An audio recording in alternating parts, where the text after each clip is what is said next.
नमस्कार मित्रांनो, स्वागत आहे तुमचं. सगळे टॉपचे पैरे जे आहेत ते हळूहळू समजायला लागलेले आहेत, परंतु बकासूरचा पैरा जो आहे तो अजून तरी काय नाव घेत नाही आहे उघडायला. म्हणजे पैरा बकासूरचा कोण आहे काय एक चर्चाच करू शकतो असं म्हणावं लागेल. एक अंदाज बांधू शकतो बकासूरच्या पैऱ्याचा, कारण की बकासूर त्या ट्रॅक्टरच्या मैदानामध्ये टॉपच्याच पैऱ्यात पाळणार आहे. कारण की सगळ्या महाराष्ट्राला माहीत आहे की बकासूर जोपर्यंत बकासूर हा नंदी बैलगाडा शर्यत क्षेत्रामध्ये पळतोय तोपर्यंत ही बैलगाडा शर्यत क्षेत्र एक खूप मोठे खूप पुढे जाणार आहे.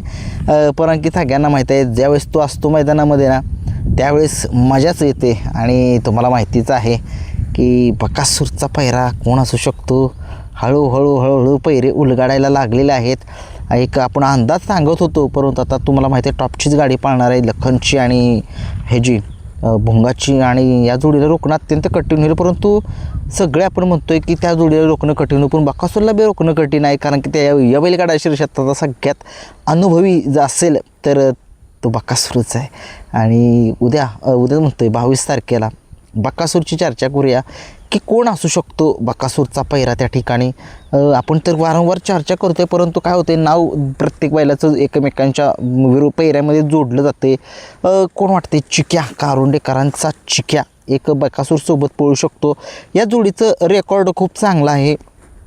जाईल त्या मैदानामध्ये गुलाल ही जोडी मिळवतच आहे आणि सातत्यपूर्ण चांगलीसुद्धा कामगिरी होते या दोघांची. परंतु शेवटी या बैलगाडा शर्यत क्षेत्रामध्ये जो ज्याचं लक असतं ते सुद्धा चालतं. कधी कधी लक नसलं तर गाडी गटालासुद्धा पराभूत होते.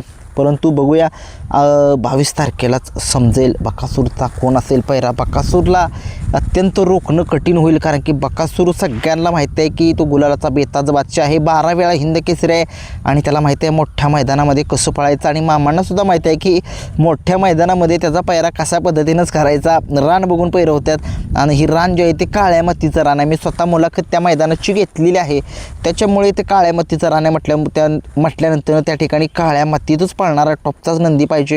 आणि बघूया आता काय होते काय नाही. आणि सगळ्यांना मला एक कमेंट्स आली मगाशी की बकासूरचा पैरा चिक्या असू शकतो, स्वर्गीय पंढरशेठ फडके दादा सरकार यांचा सर्जासुद्धा असू शकतो. सगळ्या महाराष्ट्राला माहिती आहे की ट्रॅक्टरचं मैदान म्हटलं की सर्जा दादा हा एक चांगलाच पळतो आणि मोठं मैदान असलं तरीही चांगलाच पळतो. कदाचित हा सुद्धा पैरा होण्याची दाट शक्यता आहे. सर्जा दादा आता या बैलगाडा शर्यत क्षेत्रामधील एक दुसामधील एक टॉपचा नंदी आहे. आणि आता त्यानं दात लावला आहे काय मला पण एवढं माहीत नाही.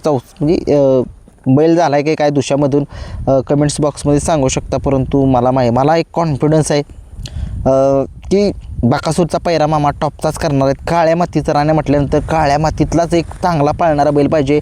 मुरमातल्या रानाला वेगळे पैरा करू शकता, परंतु काळ्या मातीत जरा थोडासा बैलांचा कस जो आहे तो पाण्याला लागतो. काय होतं कधी कधी चाक जे आहे ते असं रोवलं जातं मातीमध्ये. मस्त चांगली फाटी आहे ती, 1 नंबर फाटी आहे, चाक बी काय राहणार नाही. पण शेवटी खेळ आहे, खेळामध्ये कधी कधी गाडी तासामध्ये घुसण्याची दाट शक्यता असते, असा विषय होतो. परंतु बघूया. आणि गती खालून तर चांगला जर पाळणार असेल बैल ताळातून, मग बकासूर माहीत आहे साथ देणारा बैल पाहिजे बकासूरला. ते म्हणतात की बकासूरने जर विक्रम केले तर ते स्वतःच्या हिमतीवरती मामांनी स्वतःच्या हिमतीवरती ते पैरे टॉपचे केलेले आहेत. आणि राहिली गोष्ट पैऱ्यांची अडचण ही प्रत्येक नंदीला येत असते. आणि ऐन टायमिंगला बकासूरचे सुद्धा पैरे काही लोकांनी मोडलेले होते, परंतु त्या बकासूरने दाखवून दिलं होतं की तो 2 नंबरचे चेहरेसुद्धा घेतो आणि कायम चर्चेमध्ये आणतो. असंच काहीतरी होऊ शकेल की त्या मोठ्या मैदानामध्ये. मला नाही वाटत मोठ्या मैदानामध्ये मोठाच पैरा होईल असं आशा आहे. आपण चिक्या सांगितला, सर्जा दादा सांगितला, आता राहिला आहे घोटचा सर्जा. ही एक गाडी एक टॉपचीच गाडी म्हणावी लागेल. कधी कधी काय होतं शेवटी चांगल्या नंदीला लक म्हणतात ते लक कधी कधी साथ देत नाही, परंतु लक जर साथ दिलं तर 100% दिवस तो त्याचाच असतो. आणि घोटचा सर्जा आणि बकासूर हे सुद्धा कॉम्बिनेशन जर जुळलं तर 100% त्या ठिकाणीसुद्धा गुलाल असो किंवा 1 नंबर असो, एक टॉपच्या गाड्या कुणी किती येऊ द्या, परंतु ही जोडी एक दहशत आहे प्रत्येक मैदानामध्ये. घोटचा सर्जा आणि बक्या ही सुद्धा एक जोडी चांगली आहे. बघूया काय होतं. शेवटी हे मी 3 पैरे सांगितले, मला वाटतं हे 3 पैरे एक होऊ शकतो. तुम्हाला काय वाटते तुम्हीसुद्धा मला कमेंट्स बॉक्समध्ये सांगू शकता. आणि एक सकाळी बघूया एक टॉपचे पैरे जे आहेत ते उद्या घेऊन येऊ आपण तुमच्यासाठी आणि बघूया काय होते. धन्यवाद.